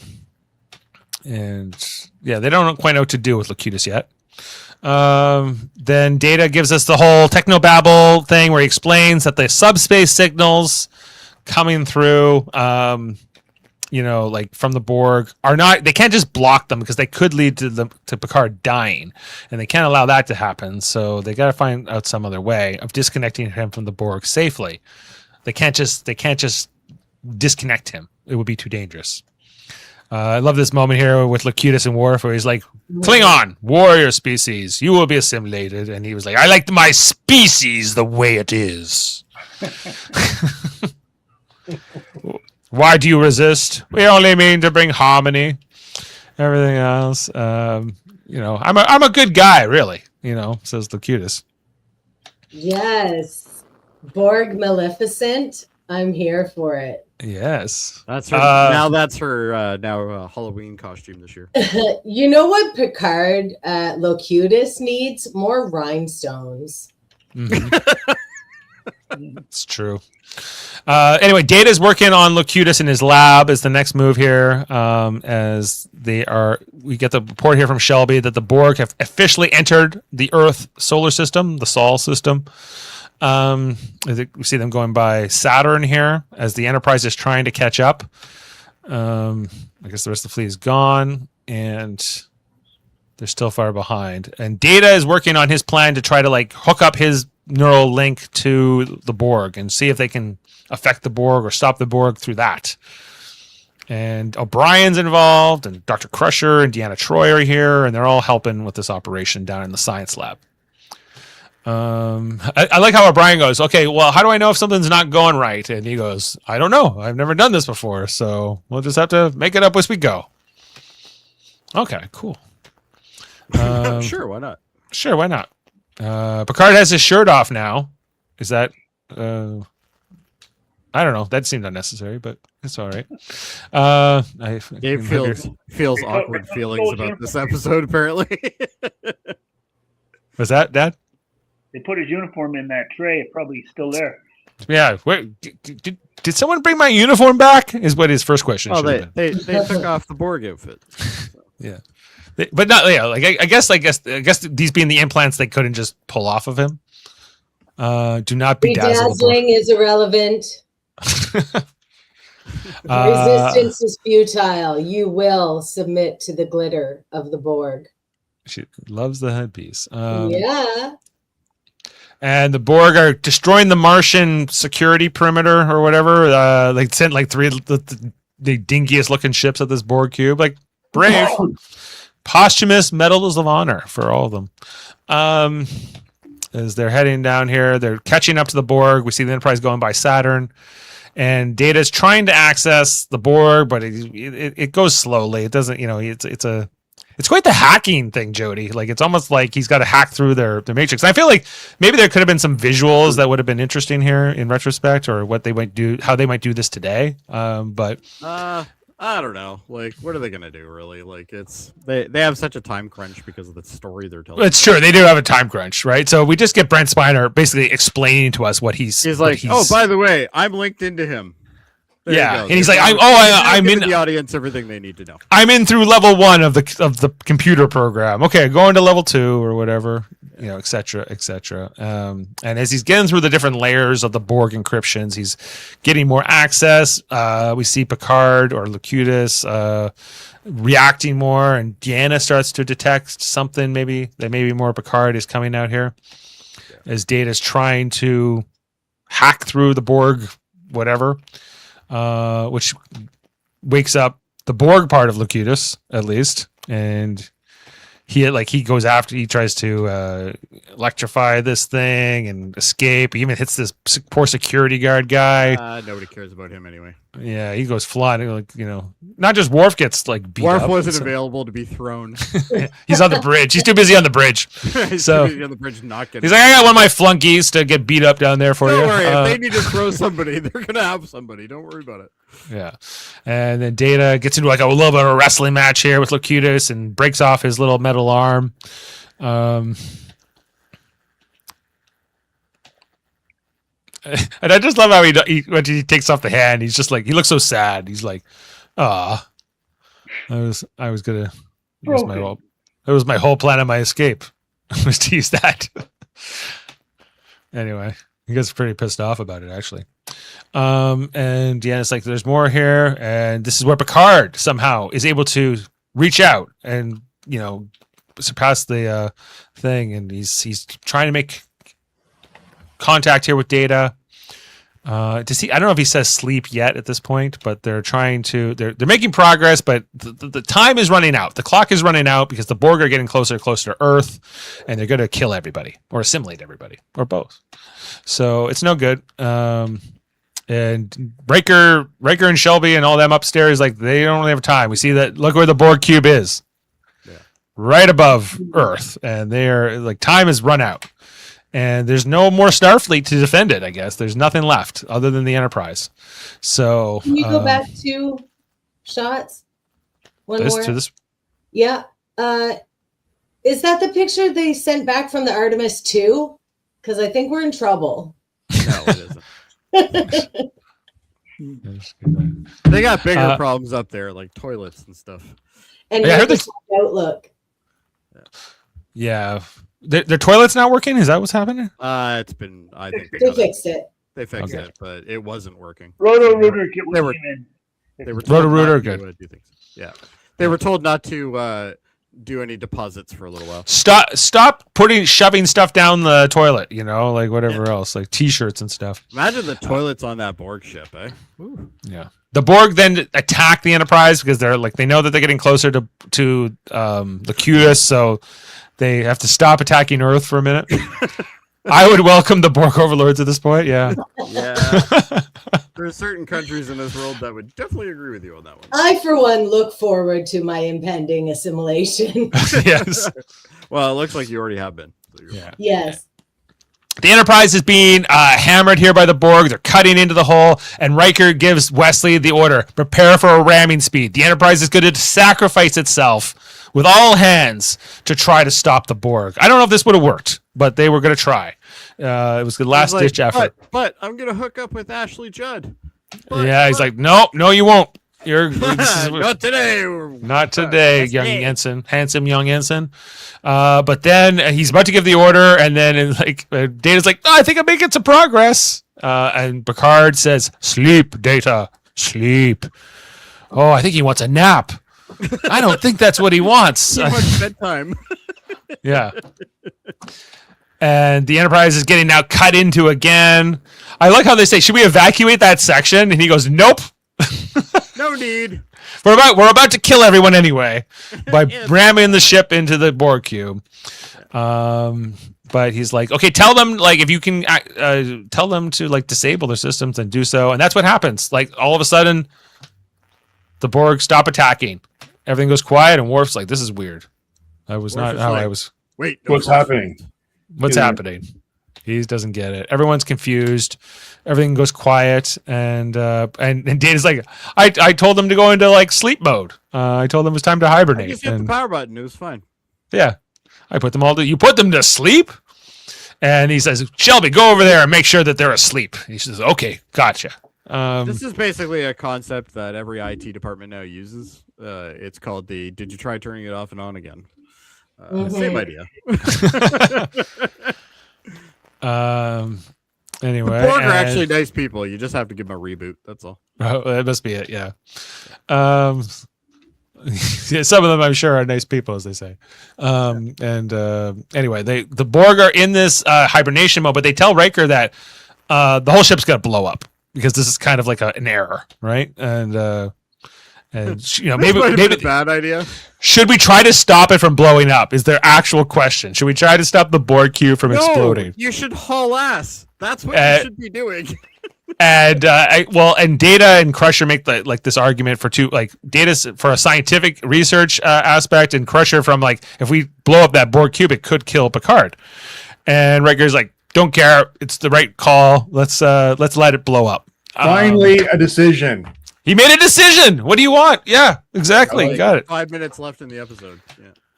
Right, and they beam out and let's haul ass and get the hell out of here as it blows up. Time to go, and we see it blow up. Here's my concern, Dave, and I'm going to tell you what my concern is. Wasn't that Borg cube pretty close to Earth at this point? Not close enough to hurt Earth, but that thing blows up. But because remember it was above Earth, but then it had to come find the Enterprise because they were they had to come back. Yeah. So you can see they're not right above Earth when it blows up. That's true. Yeah. Right. Anyway, so it blows up and boom, and the Borg. All the Borg are killed, or maybe not. I don't know. It's kind of confusing because they're probably just floating around.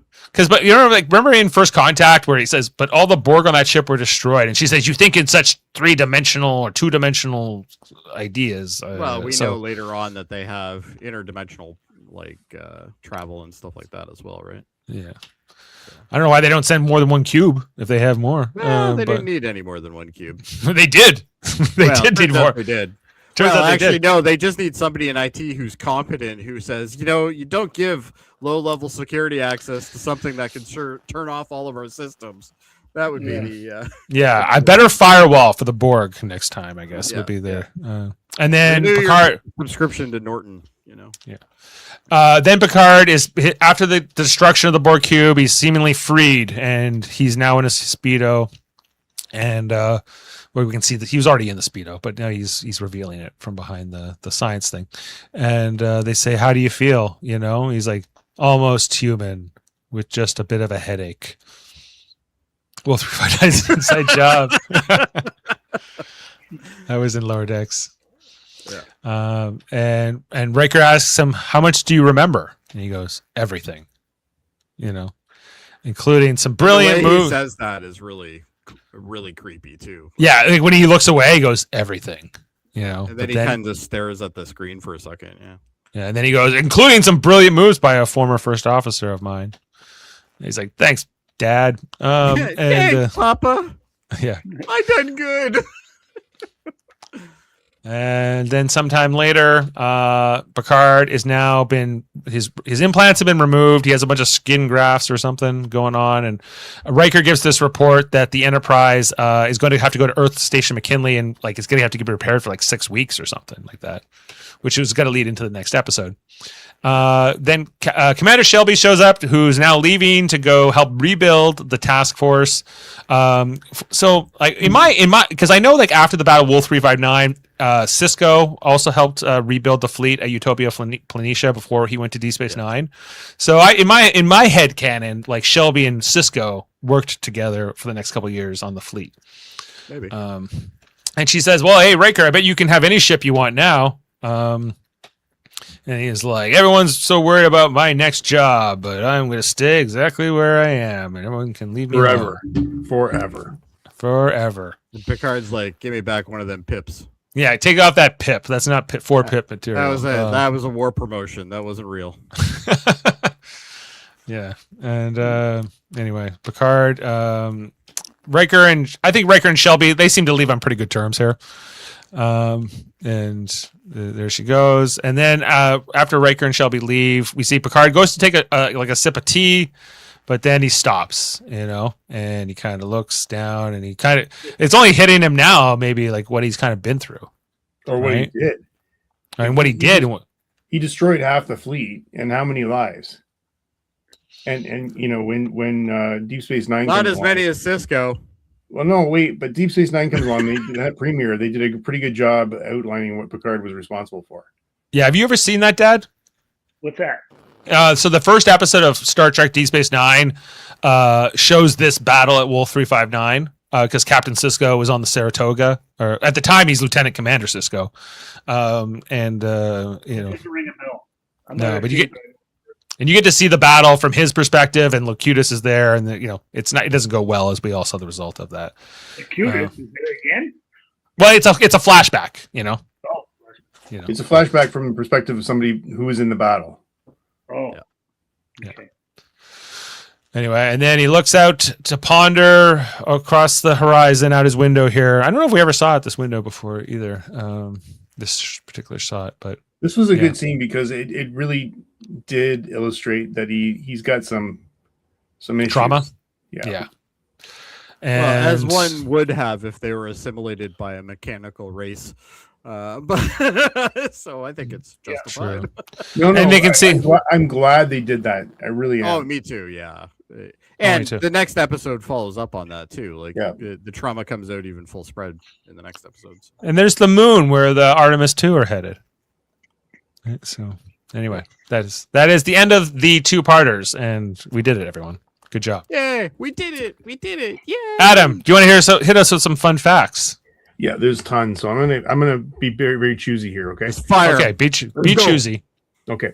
So Super Wolf speed, sexy 359. Well, Jody, you gotta be quiet. Wolf 359 is extreme. It's a real star, guys. It's an extremely faint red dwarf, approximately 7.8 light years from Earth, and it's the 5th nearest star to our sun. So it's not the closest thing. But it's in the neighborhood, I guess, is the idea, right? This two-part series contains graveyard scenes full of wrecked and damaged starships.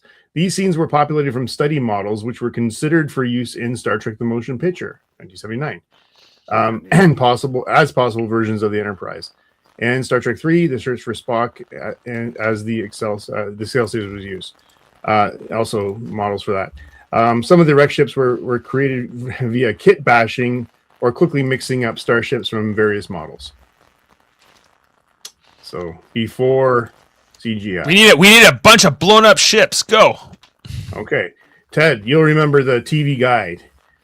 This episode, along with Best of Both Worlds Part 2, so both of them were listed as TV Guide's 100 greatest TV episodes ever.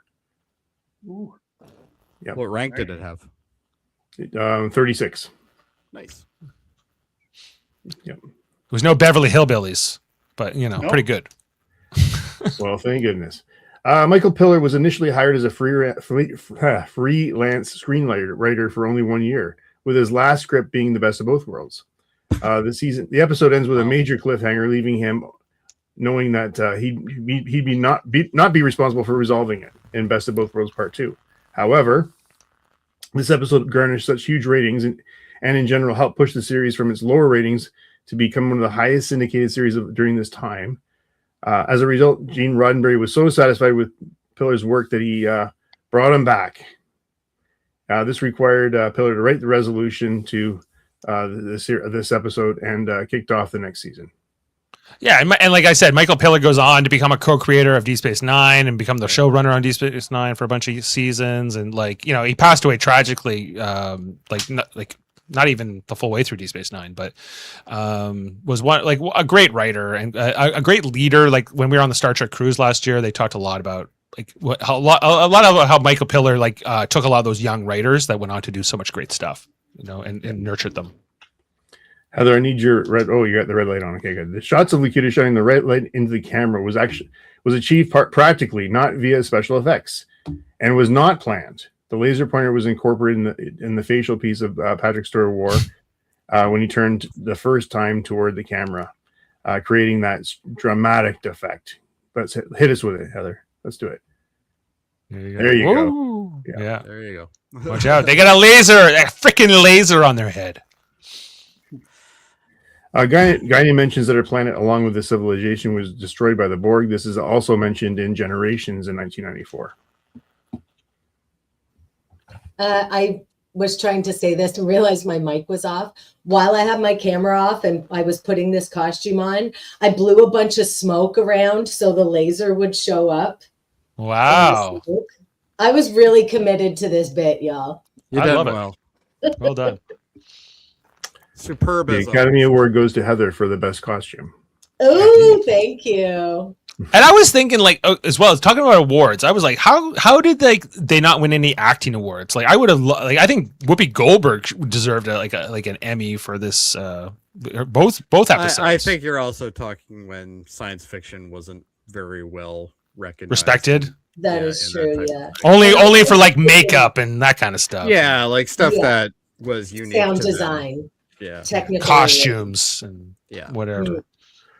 Mm. The visual of the Paulson Nebula is the same one that was used for the Matara Nebula in Star Trek II, Wrath of Khan. It was created by placing a plastic sheet over a transparent acrylic tank half filled with fresh water, adding in a dash of salt water, and shining color lights through it. Then pulling out the sheet and stirring it in a circle. So well, again, hey, it works. This is what they did before CGI, right? Yep. I have no complaints about any of the special effects, whatsoever. No, they did great. Due to ongoing contract negotiations, it was uncertain whether Patrick Stewart would return for a future seasons. This ambiguous cliffhanger was seen here, which allowed them to kill off Picard or bring him back and alter the. If they had done that, he would have altered the command structure permanently. Stewart obviously opted to return. Now, if that had come to pass, it's hard to know, right? What the timeline would have been if Patrick Stewart left the show at that stage, and what would have been. Well, part of me almost the show just got good. It just got good, right? But but I love Riker as the captain too. In this two-parter, Terrible captain. Well, we'll see how this shakes out. But I it bugs me so much because he's like this. He should be like the hero of the Federation forever, right? After this, what he does here, and then they're like, no, you don't know the Cardassians. Let's bring in Jellicoe. It's so. What they did though, Heather was right. Peter David did a good job in that book because they were they had this. I remember this scene in the book where Shelby's actually describing that scene where Riker, ordered the ramming speed, and the young ensign who's brand new to the job just was going to follow the order and do this, and it was such a monumental thing, and really gave him credit in that book as being the hero. Hey, if you think about it, Wesley isn't nearly annoying in this episode. He's actually pretty well written. He's got his whole life ahead of him, and he nearly gets killed here. And we talked about this being a two-parter. This was actually meant to be a three-part episode, and not a season finale, but But budgetary constraints brought it down to 2. It was also decided that the first part have enough build up for the second part. It could sustain itself over the long summer. And to your point, that seemed like a very long time back then, but Right. now we have to wait years. Yeah. Nothing compared to what we have to wait for now. Yeah. I think it would have worked better as a 3-parter because I feel like the second part feels so rushed after he turns into Locutus, and you're like, they have to get him assimilated. Quick. Yeah, It succeeded in doing this very well, they say here, and built up a big audience. And that's what I was trying to say earlier. I remember so much talking about that summer. It was like, Right. It's almost like, Luke, I'm your father. It was a big deal. Captain Picard is going to die. I was 7 years old that summer. I was going to university. he said that so begrudgingly. I'm seasoned. What year was that? 1990. 1990. The second part managed to build the season's episode's highest ratings, and made it the second part, the highest rated episode so far in the whole series. Prior to this, the ratings were fair to middling. These 2 episodes made Next Generation no longer considered as Star Trek only name, but it held its own mantle. It became the Next Generation. It wasn't just Star Trek. Meow. Pick up that damn cat. Can we see the meowing cat, please? Hey, that cat is Gary 7 might be around. No, God, I hope not. this is not the Gary 7. How cat. dare you insult his cat? Hello, you can my insult- baby. I didn't see the cat before I said that. What was the cat's name in Gary 7 again? Well, it was a woman, right? The woman was also a cat or something. It doesn't matter because it's not Star Trek. Great episode. Oh, we're going down that path, Ted. I know. We better steer back. Let's come back. Podcast without Ted telling me I'm an idiot. Come on. Yeah. Okay. Fran Drescher says, "Oh my goodness, she's perfect." Well, we can talk about that some other time. This is it like Data and Spot? It's a sequel to Q Who. In part, and in particular, the scene near the conclusion where Picard realizes during a private conversation with Guinan that the Borg will be coming. Yeah. Well, they're here. Yeah. Dr. Solar, Robin Leffler, Elizabeth Shelby, they're all central characters that go into the Peter David's The Frontier series. I want to read those again. New Frontier, they're great. I don't think I've ever read them. Gary 7's cat was ISIS. I knew it. That explains things. All right. That was a great episode, right, Ted? Shut up. Yeah, one of the best. Didn't Obama create ISIS? What? Can we move on, please? Give us more fun facts or more fun facts. Where am I? I've lost Give my. me one more. Let's go. Okay, in the last scene, we'll end it here. The Picard is looking out the Enterprise window from his ready room. He's wearing bandages over his Borg implant scars, and he looks at the square window, which symbolizes the Borg, with the reflection of Earth in the glass, symbolizing the episode name, the best of both worlds. Mm. Yeah, because it's strange that they never say that line or anything in the whole thing, right? What the references, what the two worlds are. Yeah, Dave, you had somebody mentioning Babylon 5. Between this DS9 and Babylon 5, sci-fi was awesome and gripping, and you're right. It was there was a great era there of all kinds of great serialized and also just episodic science fiction shows. Listen, TOS. Dad wants back TOS. Always wants back TOS. I'm not sure Shatner can do what he was doing then. Simon Earth, great episode. Where it all began. Where it all so began. Good. Yeah. All right. Well, thank you, Adam. We appreciate all the facts. Thank you for the fun. Did you just kick him off, or? I think I might have been. I'm here. Jody. I'm absolutely here with this cat. All right. And with that, we are going to move over to the ratings and score the to 2 episodes tonight. We're going to have to rate 2 episodes here. I'll start. Okay, I think that part 1 is a perfect episode almost. Like it's so strong, and I'm going 11 for it. Part 2, not as strong because I think it's rushed. 11 out of 10. I'm going 11. So then, for part 2, I think is like I think it's a 9.5. It's good, but it's not perfect. It's a little bit. It's not. It lacks a little bit of build. Anyway, so those are my 2 ratings. Jody, what do you want to do? For the first one, I'm gonna do 9.8. And for the second one, I'm going to do 9.5, only because I felt rushed. All right. Adam. I don't believe in 11s, but this is a 10. Yeah. What do you mean you don't believe in 11? You've given 11s before. Well, maybe I have. And no, I don't believe in it anymore. 9.5.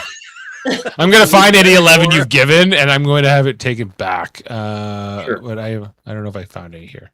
So There's no 11s in Next Generation. No 11s in Next Gen. So if there is one, 10 when it's out of 10. I can tell you where it isn't.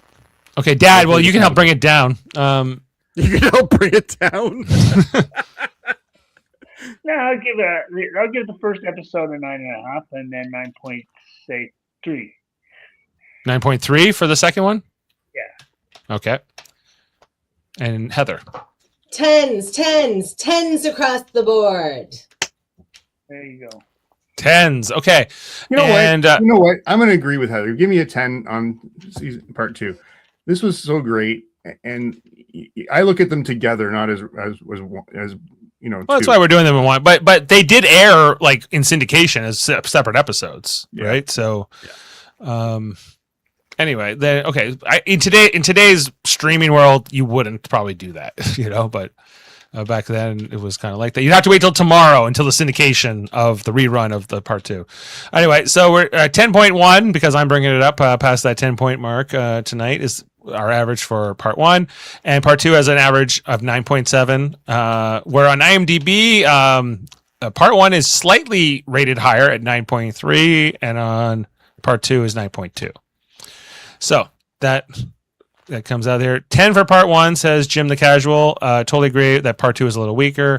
Maybe an 8, if only because the resolution was so easy. Yeah, I feel like that 3-part idea was probably what they needed to do to make this even better. But yeah, there's one other fun fact that I should have mentioned. There, can I do that now? Yep. Yeah, they actually had the idea. You already had your shot, but all right. Thanks, Jody. They had one of the script ideas was they were going to bring Picard and Data to be assimilated, and then, if you can imagine, they would have been melded together. I can't imagine that, but I don't know how I feel about that. The Borg survived. It was too cost too much money. Which I guess is kind of what they kind of went for in First Contact to a degree, right? Like they were trying to kind of assimilate Data. Yeah. All right. Well, okay. So very high ratings here. No surprise, this being one of the most beloved, episodes of all Trek. So thank you for that, everyone. And let's take this down as we are going to look ahead to our next review here on Star Trek: The Next Generation every Thursday at the moment. Our next episode is season 4, episode 2, Family, where Picard goes back to France to hang out with his brother and his sister-in-law and nephew as he deals with the trauma of what's happened to him in the Borg assimilation. And there's also a B plot with Worf's family, with his adoptive parents from Russia coming to visit. Oh, and Wesley also gets a message from his late father. So there's a lot of different threads to kind of. Part 3 is family, really. Yeah. Yeah. Part 3 kind of is family. Yeah. Yeah. Mr. Rishenko has all the specs. Basically, if you want to see 2 British men pretend that they're French and mud wrestle, that's the episode for you. Yep. And who doesn't? Yeah. I love that episode. Me too. It's a good episode. Is it a good Star Trek episode? I don't know about that. Yes. They needed to deal with that because that was such a big. Like I'm really happy. They have to in 1990 for them to actually admit there was like some some stress and some post something that happened last week, like for them, like because they wanted every episode to stand alone, right? So, but I mean, you consider what had happened, and Picard had killed, or thousands of people, destroyed half the fleet, and this is going to have an impact. Yeah. Oh yeah, absolutely, and that the Enterprise itself needed to be repaired too. So all that. So check out next week for Family. We're also doing For All Mankind on Mondays, covering the new episodes from season 5. We'll be on Monday to talk about the Hard 6, episode 2 of season 5 of For All Mankind. We were on last night live streaming about the Artemis 2 launch. You can go back and watch that, where we covered the launch, and we watched it all. That's all I can Thrilling. say. Yeah, Very exciting. Yep. Yeah. So do we. And also check out on the Super Mater Brothers podcast channel every Wednesday. We're covering episodes of Survivor. Last night we were talking about the Blood Moon. Not the same. Well, I guess it's like the same moon that the Artemis is going to, but it's bloody. So look out for that. And I think those are all. You've done that. You've tried that one twice, Dave, and it's just not. It's not working, eh? Yeah. No. Well, that's how it goes. Anyway, happy Easter to everyone who celebrates. Happy Passover, and anything else I'm forgetting. We hope you have a wonderful long weekend wherever you. It was great to have some of the Mater family with us today too. That's great. Mhm. Great to drop in. Ted, awesome to see you again. Kind of miss you on these shows from time to time. So Oh, come I on. barely miss you, Ted, but once in a while I do. It's okay, Ted. I've taken over calling Jody an idiot in your She has.